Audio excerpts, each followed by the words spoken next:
Hello and welcome to another episode of What the Fuck Moments in Manga and Anime After Dark. This is part 2 of our deep dive to the Boys Love series Coyote, so if that is not your flavor of spice or if you're under 18, please scroll away. Part 1 finished off near the end of Volume 2. The werewolf clan leader approached Marlene and starts threatening him like Coyote's his beautiful daughter and he's the protective dad. Listen here, Blondie, I see you around my boy again. I'm gonna kick your ass so hard you're gonna be choking on your tailbone. I'll snap your pretty little neck like a glow stick. Just try me. But Marlene, he don't give a shit. He's got balls of steel, so he struts right into the middle of the werewolf compound. But yeah, he does so not really knowing what's gonna happen to him. Lucky for him, the best case scenario happens and he just gets taken hostage. Marlene's just throwing his hands up like, I just want to see my boyfriend. But yeah, the werewolves, they don't know what to do with him. Whether the werewolves like it or not, Marlene is Coyote's mate. Honestly, the werewolf clan leader just kind of wants to let him go. But he can't really do that because Marlene did lie to Coyote. So yeah, there's not a lot of trust there that he's not going to just go home to the Gollin family and tell them where they are. Marlene was prepared for this, so he just sits there twiddling his thumbs, hoping Coyote will come and visit him. However, when Coyote does show up, he comes in wolf form, basically saying, I have nothing to say to your ass, but I'm willing to listen. So Marlene tells him the whole story, everything he should have said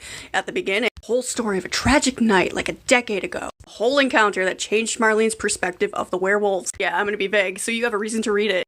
Anyway, he made a deal with his grandpa to just work a little bit of reconnaissance for the Gollins for a few years, just to earn his freedom. Marlene pours his heart out and apologizes, and Coyote takes him back. Of course, in the time that Marlene has been there, he's learned a lot about the werewolves. Of course, he already knew the werewolves were good, but staying with Coyote at his house, it just further solidifies that. Of course, now the werewolves are kind of seeing that, maybe this guy ain't so bad. So they finally decide to just take a picture of Marlene and send it to his family so they know he's okay. Everybody's surprised when the Gollins send back a picture of a werewolf that they thought was gone forever. So now there's a double hostage situation going on. At this point, the werewolf leader's just like, you want to swap? Yeah, very anticlimactic, but you know what? Nobody gets hurt.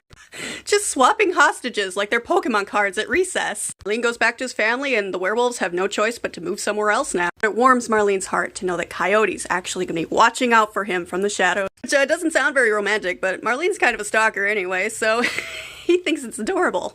Whatever. And then nothing happened with the series for like 2 years. So when I found out that the next volume comes out at the end of the year, oh, it's a Merry Christmas for me. Anyway, happy Pride Month, everybody.